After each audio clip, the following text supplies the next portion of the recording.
Olá, queridas, graça e paz. Continuando no nosso devocional, chamados a orar, de Wim Malgo. Ainda vamos continuar aprendendo um pouquinho mais sobre a oração da guerra, nos momentos de luta, de batalha. E vamos retornar um pouquinho à palavra que ele diz que nós precisamos fortalecer-nos mutuamente.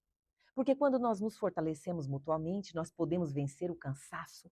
É um cansaço abalador e paralisador. O que aprendemos com isso, queridas?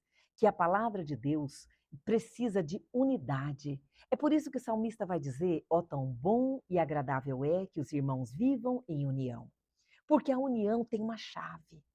A união, aqueles que estão na guerra, aqueles que estão no campo de batalha, quando eles ficam passando as informações, quando eles ficam falando os resultados para a equipe que está intercedendo, ele está dizendo assim: olha, a sua oração está surtindo efeito. Olha, nós somos uma equipe. Você não pode estar aqui no campo, você não pode estar numa viagem missionária, mas você está aí de joelho dobrado e o céu está respondendo. Era exatamente isso que estávamos vendo acontecer enquanto Moisés levantava as mãos e orava, e enquanto Josué estava no campo de batalha. E a palavra de Deus vai dizer também que o Senhor coloca ao lado de Moisés Ur e Arão. Por quê?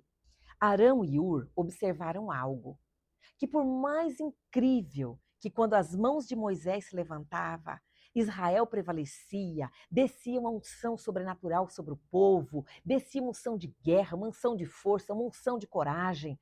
Só que Moisés era humano. E a palavra diz que as suas mãos pesavam. E o que acontecia? Ele ficava cansado de ficar com as mãos levantadas sozinho.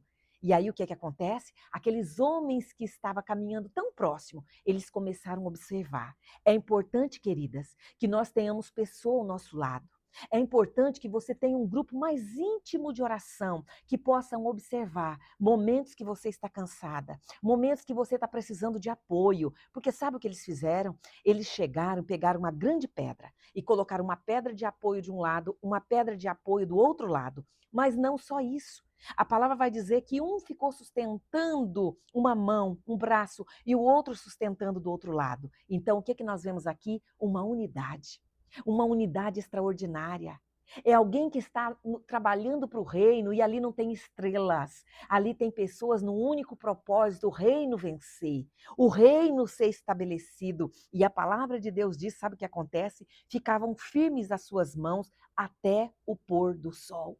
Sabe por que isso foi possível? Porque havia uma equipe, porque havia unidade, porque havia uma só linguagem, porque aqueles homens estavam ali para somar e para ficar junto. Olha, eu estou aqui, eu posso segurar o teu braço. Queridas, que o Espírito Santo do Senhor nesse dia levante mulheres intercessora, levante mulheres cheias do Espírito, levante mulheres com a chama do fogo do céu no seu coração, que sejam as intercessoras que vão segurar nas tuas mãos, que seja a intercessora que vai estar tão próximo de você, que vai observar, que vai ver o que está acontecendo, para que a glória do Senhor venha ser manifestada. Sabe o que podemos ainda ver? Que com a negligência da oração também diminui a manifestação da vitória. Como assim? Vamos ver aqui no capítulo 11, no versículo 11, ou melhor, a parte B, verso 11, a parte B diz assim: quando, porém, ele abaixava as mãos, prevalecia Amaleque. O exército estava em campo, Josué continuava guerreando, os soldados estavam na guerra, tudo aparentemente era normal, mas um fato acontecia quando Moisés abaixava as mãos. Muitos filhos de Deus, com saudades, olham para trás. Aqueles tempos quando havia ainda despertamento e milhares se congregavam para ouvir a palavra de Deus. Constatam com tristeza que hoje não é mais assim. Mas por que não é mais assim hoje? Disse que os tempos têm mudado? Não é isso. Mesmo se os tempos mudaram, ele, o imutável, permanece o mesmo. Jesus Cristo ontem e hoje é o mesmo e será eternamente, está escrito em Hebreus 13, verso 8.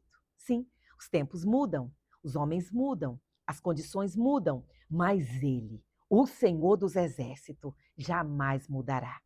Números 14, 21 diz assim: o Senhor diz: porém, tão certo como eu vivo, e como toda a terra se encherá da glória do Senhor. As promessas de Deus ainda têm validade. A vitória de Jesus sobre Amaleque, sobre a carne, ainda tem poder ilimitado. A crescente manifestação dessa vitória tem a sua vida em tua família e na igreja, é devida exclusivamente às coisas que ainda não vivemos, é exclusivamente a causa é a negligência? E o autor vai falar a tua negligência, a negligência de vocês em oração. Sim, eu dou um passo adiante. Aprendemos nessa passagem que tomamos posse das promessas de Deus mediante a oração com perseverança. Tomamos posse da promessa. Deus está disposto a conceder vitórias muito maiores. Consequentemente, há na redução da manifestação das vitórias um desenvolvimento progressivo. Quando Moisés orava no cume do monte, quando Moisés orava no cume do monte, ele certamente se firmou na promessa que Deus havia dado ao seu povo.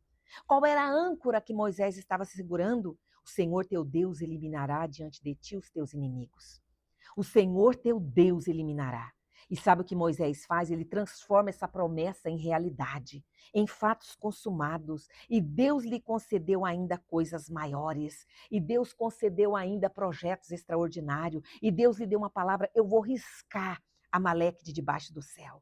Queridos, que o Espírito do Senhor esteja trabalhando, fortalecendo a nossa vida, o nosso coração, o nosso entendimento, que possamos nos apropriar dessa palavra e fazer das promessas de Deus a âncora perfeita da nossa vida. Graça e paz.